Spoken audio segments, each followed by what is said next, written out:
Welcome back here to the Mountain Morning Show. Very happy to be joined by my good friend Bill Humbert, author of Employee 5.0, Secrets of a Successful Job Search in the New World Order. How are you doing today, Bill? I'm well, Diego. Yourself? Excellent. Doing fantastic. It's good to be back after this long little break. It's good to see you again, as always.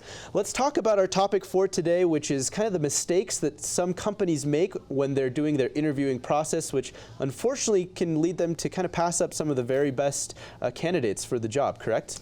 Oh, it's even worse than that. They don't even look at them. They don't even, so let's talk about, you have 3 areas where you think companies are missing the mark. What do you think about that? You okay? You missing something there? You know, I'm looking for the easy button. The easy button. Everybody wants the easy button, right? Everybody wants the easy button. Staples had it on an ad for a while. Yes. I think they lost it, actually. And so where companies really miss out in their searches for the best qualified candidate are in the job descriptions, the interviewing process, and then also the reference check. Let's start right away with the job description, because this, for a lot of employers and for a lot of companies looking to onboard new employees, this seems like the most basic, simple step of the whole process. The job description, how are companies failing in that regard? Well, you know, the hiring managers really are partially responsible for it, and then sometimes HR is too. And they just want to do the easy thing. They want to use the same job description that the other person had forever. A one-size-fits-all. Exactly. And so what happens?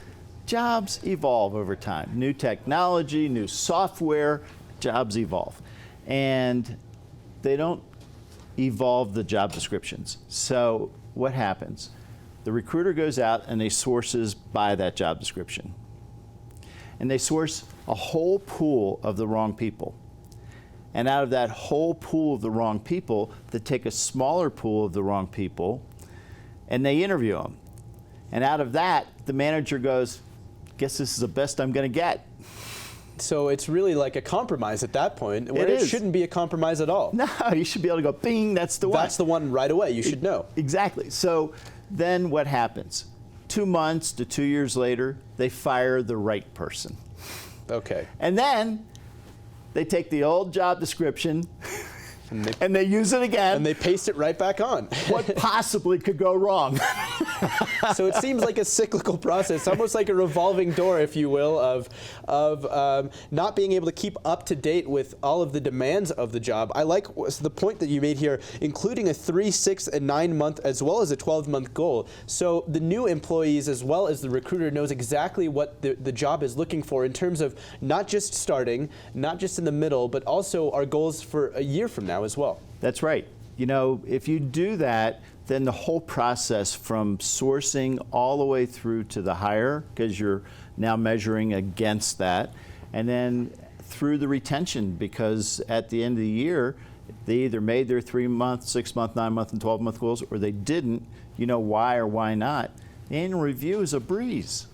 It makes it so much easier, as you said. It makes the whole process easier, and then you don't have to compromise from the beginning. You're going to be choosing from a selected field of candidates that are the absolute best candidates for the exact job that you're looking for. And it all starts with providing the proper job description with the responsibilities in which that job entails. Let's talk now about on the interview process, right? So we've gotten past, we made a really good job description. We finally have some candidates that we feel we're not making a compromise on. What about the interview process where companies are missing the mark? So Diego, think about this. If a manager hasn't been taught how to interview, they certainly haven't been taught how to select the best qualified candidate. Yes. I've been a recruiter for 37 years. Very, very few managers have ever been taught how to effectively interview. Properly trained. And I can attest to this. I was actually in a job where, as young as I was, they were still able. They put me into a position where I was interviewing new hires, and I had never done this in my life. And they kind of just expected me to know what to do. Right. I had no idea. Yeah, yeah. And that's what happens, you know. And a lot of times they do exactly that. They have a sole contributor, a person that's doing a nice job, and they go, we need a manager, we'll promote you. And so they get promoted. And then it's, what did I do? What did I do? What am I doing? What am I supposed to do now? Kind of thing. Yep. So what's some advice that you have for companies with this interviewing process? What do they need to tighten up on to make sure that they are not missing the very best candidates? What I suggest they do is they create interview questions that will help them determine whether the person has the skills and attributes and experience, and they take their job description with the 3, 6, 9, and 12-month goals to create those questions. Okay. Now you can really dial in and make sure that that person's the right person. So it seems like the major key thing to take away with all this information is that this is not a one-size-fits-all type situation, right? You have to mold and you have to be able to adapt, because as you said, especially with the way that technology moves in our modern world, jobs change, even on a 3, 6, 9, 12-month basis. So it's important to have those questions dialed into the job description as well, because that's going to help you in turn find some of the very best candidates for that job. That's correct. Let's talk about as well the reference check. This is something that I'm not too familiar with, so let's talk about this. So the reference check, this is actually one of my favorite topics, because again, they don't even bother with the easy button. The easy button. They don't even bother. They just call up, did so-and-so work for you from such and such a date to so-and-so date? They're not getting any information from that. Yeah. I've at least 4 times in 37 years, I've called a reference, and you know what happened? The reference burst out laughing when I told him who used their name as a reference. Oh, wow. It's like they really, wow. They were that bad. I had one person that the manager, she was laughing, and she said, I fired her 2 weeks ago. And so if you're not asking the right questions, you don't get the right answer. So you don't get the real lowdown. I mean, the woman seemingly had all the right experience, but she had some behavioral problems that were really, really bad. And it seems to be a standardized thing across all different sorts of companies. If employees are willing to put a job that they just got fired from as a reference, you know, that shows you that even the employer, the person getting onboarded, kind of has the slightest idea of they're probably not going to call the reference. Right, right.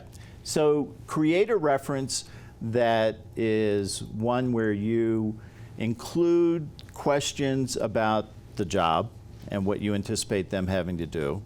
And then I call them magic questions. My magic questions are, what frustrates Diego? How does he show his frustration? How would I best manage Diego? Okay. Sometimes I might hear, oh, boy, just give him the job and get out of his way. And sometimes I hear, boy, don't stand over his shoulder, it makes him crazy. Well, if the manager is one that stands over the shoulder, you know that's not going to work, right? It's not going to work. There. Right. That's fantastic, and it's really important, like you said. I've never, honestly, to tell you the truth, I've never applied for a job where there's questions in that manner that say, you know what, because it's something that you don't think about that's going to happen, but it happens, right? It does. These are things that we experience on a daily basis, and how someone handles stress and how someone handles pressure and all of those things are major factors into not only their work personalities, but their work ethic and their work effort as well. So these are some major things to go over here, and this is all as well can be found in your book, Employee 5.0. Let's talk about this. Do you have any major book, anything happening with the book coming up? Well, a bunch of things happening with this one. It's in the library here. It's at Dolly's up here. It's at Weller Bookstore down in Salt Lake City. It's at the Salt Lake Library and the Anderson Foothill Library. And then it's at the Book Escape in Baltimore, Prairie Lights in Iowa City. Fantastic. A couple libraries in Iowa. So it's getting out there, and we're having some great, a lot of people are buying it now, and so I'm pretty excited about that. It's good feedback there as yeah, well. So that's fantastic. And thanks, as always, for these great tips. Did want to just give a little bit of statistics here.